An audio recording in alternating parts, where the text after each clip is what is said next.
Eu não queria começar com uma imagem tão ofensiva, um vídeo aqui no Blabologia. Eu fico revoltado, eu fico assustado, eu fico enojado de começar uma live mostrando um político negacionista climático, mostrando um político negacionista de vacina. E com um negacionismo politicamente embasado. Com um negacionismo que não tem nada a ver com ciência nem com o que ele acredita ou deixa de acreditar. Um negacionismo econômico e político. Uma postura diretamente ligada aos grupos que o apoiam e às coisas que ele quer manter no Brasil. Mesmo que seja às custas da vida das pessoas.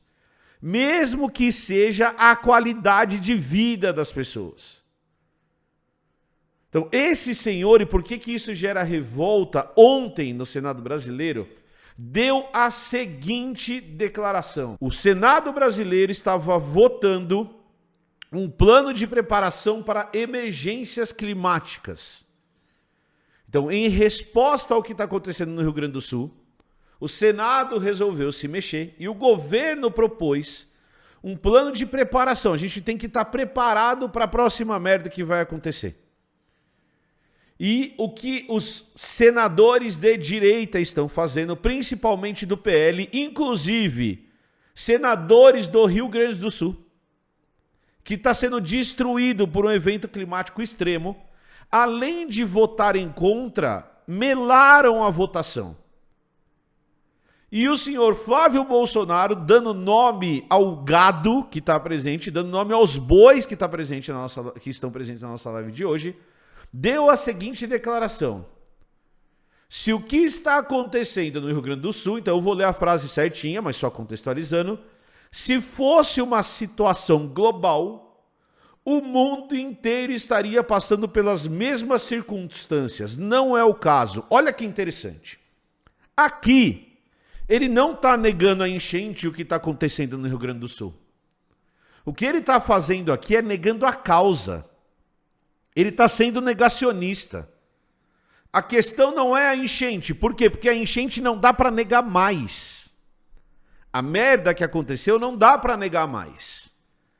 Então agora o que eu faço é colocar a questão, colocar o questionamento, colocar o problema na causa. Então a causa não é mudança climática. A causa é uma coisa que acontece com frequência. O que aconteceu no Rio Grande do Sul foi uma fatalidade que não tem nada a ver com a gente. E essa postura política, ela tem muito a ver com as forças políticas que a gente tem no Senado, no Congresso brasileiro e espalhados pela política no Brasil inteiro. Principalmente ligado, no caso do Brasil especificamente, ao agronegócio. Porque o nosso modelo de agronegócio hoje é o que causa a maior emissão de gases de efeito estufa no caso do Brasil. Então, se a gente fosse discutir a sério qual é a postura do Brasil em relação às mudanças climáticas, a gente teria que discutir o nosso modelo de agronegócio. E o que a gente tem no Brasil é uma bancada do agro gigantesca que financia grande parte dos partidos políticos e que está fazendo pressão contra qualquer mudança em relação à mudança climática. Por quê? Porque o cara queima floresta, o cara produz gado, as maiores emissões do Brasil são ligadas ao agronegócio. Então o que você tem que ter de representante político dessa fatia da população brasileira, que é uma fatia mínima, que ganha muito dinheiro aos custos da questão ambiental, é que você tem que negar a mudança climática. E o que eu acho mais interessante, e o que eu acho mais relevante da fala dele, é que ele fala... Se fosse uma situação global, o mundo inteiro estaria falando disso. Então tá bom. Então o que o Emílio fez? A primeira coisa que o Emílio fez para discutir esse assunto foi procurar o que aconteceu no mundo em 2023. Então será que é exclusivo do Brasil? Será que não aconteceu em outros lugares do mundo? E aqui eu vou ilustrar de duas maneiras. A primeira maneira que eu vou ilustrar é pegar só alguns pontos mais amplos para a gente discutir. Porque num segundo momento a gente vai ter um gatilho real. Porque daí a gente vai olhar imagens do que está acontecendo no mundo. Porque talvez, se a gente vir, se alguém que está aqui assistindo é negacionista, talvez se você vir o que está acontecendo no mundo, se você entender visualmente o que está acontecendo no mundo, você consiga perceber que já está acontecendo. Então vamos lá. Primeira coisa que a gente pode falar é que a gente teve o maior número de enchentes extremas da história já medida. Isso aconteceu na Índia, isso aconteceu no Quênia, isso aconteceu nos Estados Unidos, isso aconteceu na Europa e isso aconteceu na Austrália, só para dar alguns exemplos. Além disso, além dessas... E aconteceu na América do Sul, no Rio Grande do Sul, no Chile. Além desses eventos extremos de muita chuva em determinados lugares, na China. Então, além desses eventos extremos de muita chuva em muitos lugares, nós também tivemos os opostos. A Amazônia está passando por uma das maiores secas da história. A seca no Canadá e nos Estados Unidos fez com que os maiores incêndios da história acontecessem. A Espanha ficou sem água, isso em 2023, por causa das secas extremas. Então o clima está mudando no mundo inteiro. O mundo inteiro está sofrendo com isso. Uma outra coisa que aconteceu foi o aumento da intensidade de furacões em determinadas áreas do planeta. Então, só para vocês terem uma ideia, teve um ciclone no Sudeste Asiático, o furacão Hillary no México e outros eventos de ventos muito fortes afetando várias partes do mundo e do mundo todo. Beleza? Além disso, tivemos ciclones tropicais na Austrália e no Brasil, que a gente nunca tinha visto. E no chifre da África, a gente também teve. Então, a hora que esse senhor tira uma informação do bumbum dele, dizendo que se a gente tivesse problema no mundo inteiro, a gente poderia discutir isso, mas que não tem, ele não tem a menor ideia do que ele está falando, o que eu não acredito, ou ele está sendo desonesto intelectualmente com o público que ele quer atingir, e o público que ele quer atingir claramente é o eleitorado que está achando que as pessoas estão sendo alarmistas demais. Então tá bom, Emílio, que outras coisas que você pode mostrar pra gente? Tem um gráfico produzido pela ONU, que eu acho muito, e pela União Europeia, e pelo Copérnicos, pela equipe de pesquisa europeia, que mostra o número de dias em que a temperatura foi 1,5 graus acima da média nos últimos 43 anos. Vamos lá. O que esse gráfico aqui vai mostrar? Vai mostrar o número de dias, certo? Em que a temperatura foi 1,5 graus acima da média nos últimos 43 anos. Então a gente já falou de chuva, falamos de vento, falamos de seca, vamos falar de calor.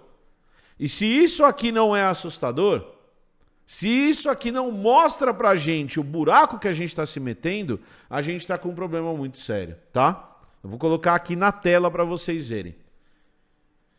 E a hora que a gente olha para esse gráfico, eu não estou voltando para eras pré-industriais não, tá, gente? Aqui começa em 1990. E aqui é o número de dias com temperaturas altas, com temperaturas acima da média durante o ano. E o que eu consigo perceber é que no ano de 2023, quase todos os dias do ano tiveram temperaturas, em média, maiores do que as temperaturas medidas em 1990. Então, se a gente pegar o parâmetro calor, o mundo inteiro está mais quente.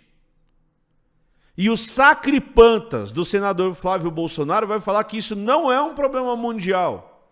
É uma exclusividade do Brasil.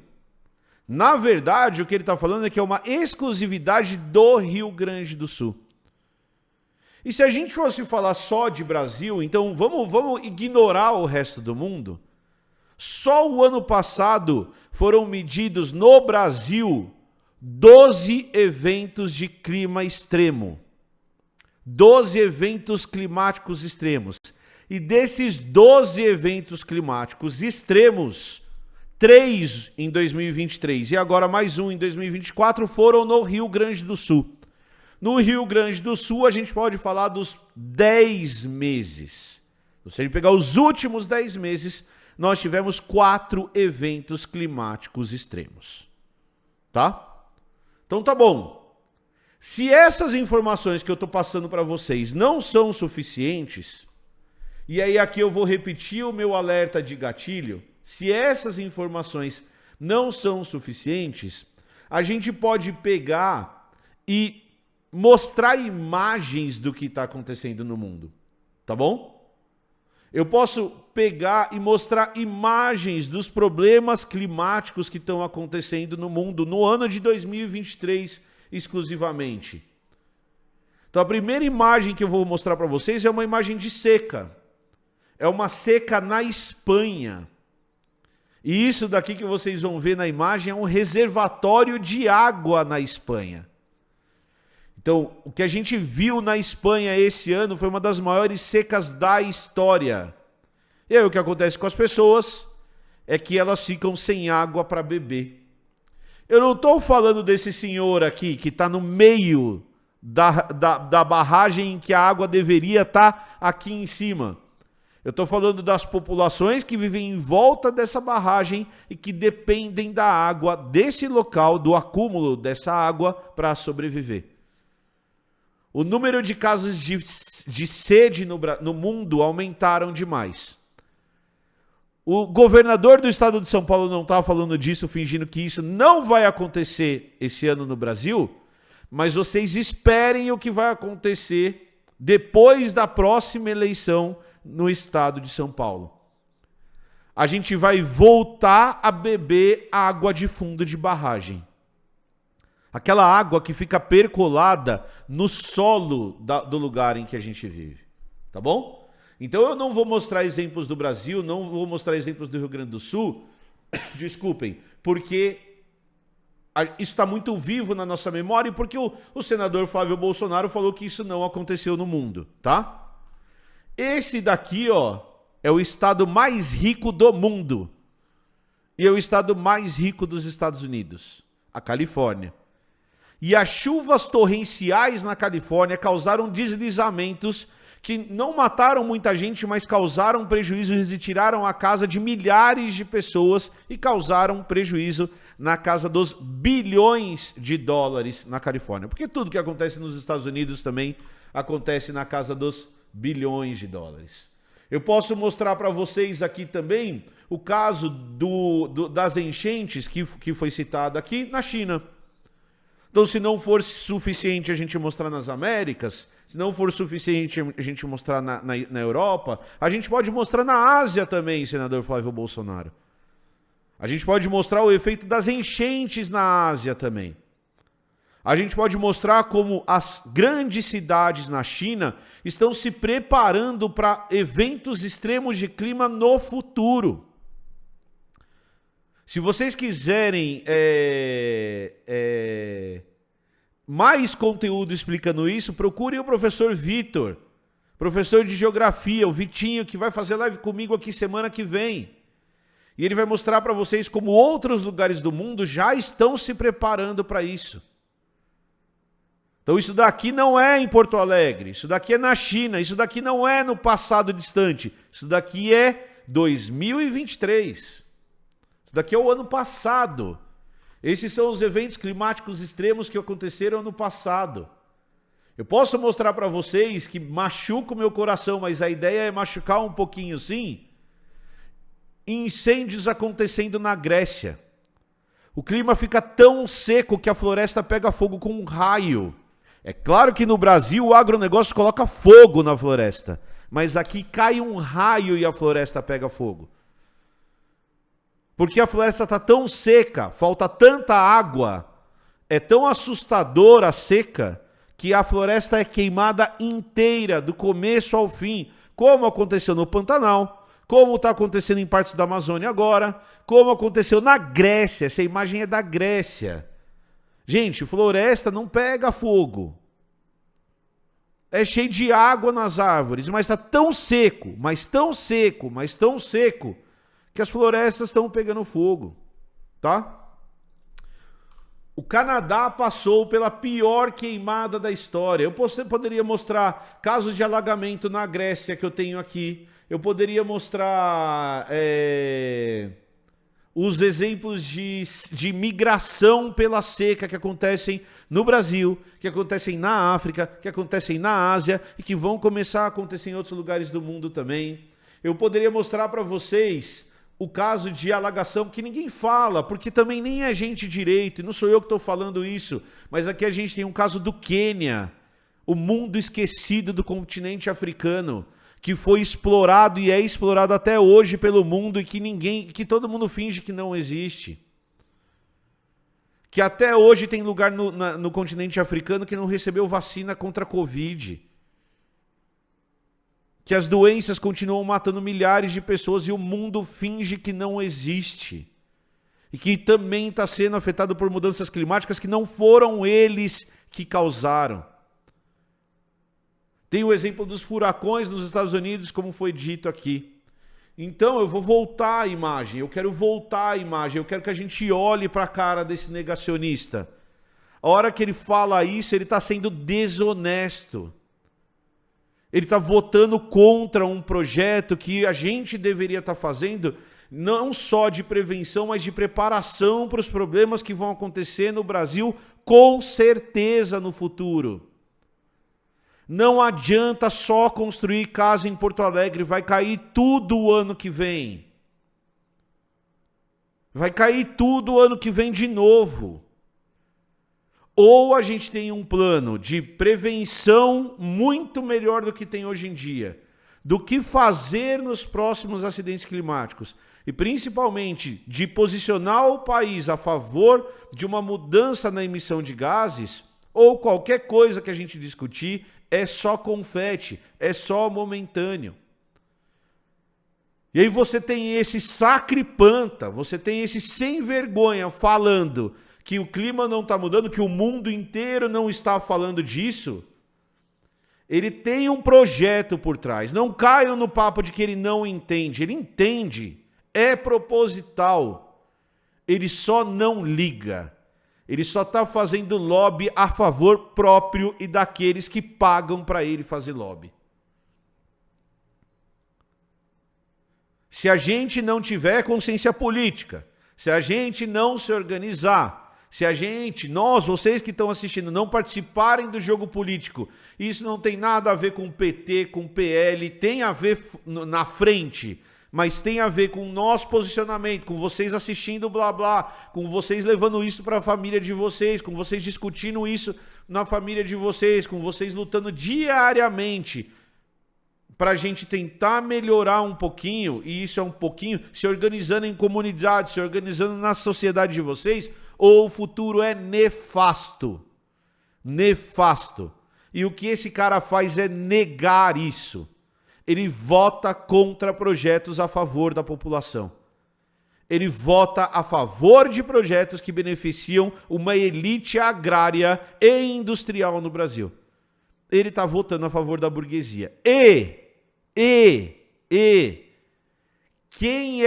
Quem não enxerga isso está sendo no mínimo inocente, tá bom? Era isso que eu tinha para falar para vocês hoje. Era isso que eu tinha para falar nesse vídeo. Não esqueçam que vocês podem apoiar o nosso projeto.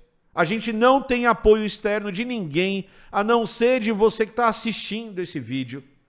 Então, se você acha o nosso conteúdo importante, se você acha que você pode nos ajudar de alguma maneira, se você quer nos ajudar de alguma maneira, não esquece que você pode dar uma olhadinha no nosso Catarse, catarse.me/blablajude, e nos ajudar a continuar trazendo conteúdo para vocês, tá bom? Outra coisa que você pode fazer é deixar seu like e se inscrever no canal. E compartilha. Compartilha esse vídeo aqui para a maior parte das pessoas que você conseguir. Era isso que eu tinha para falar. Até a próxima e tchau!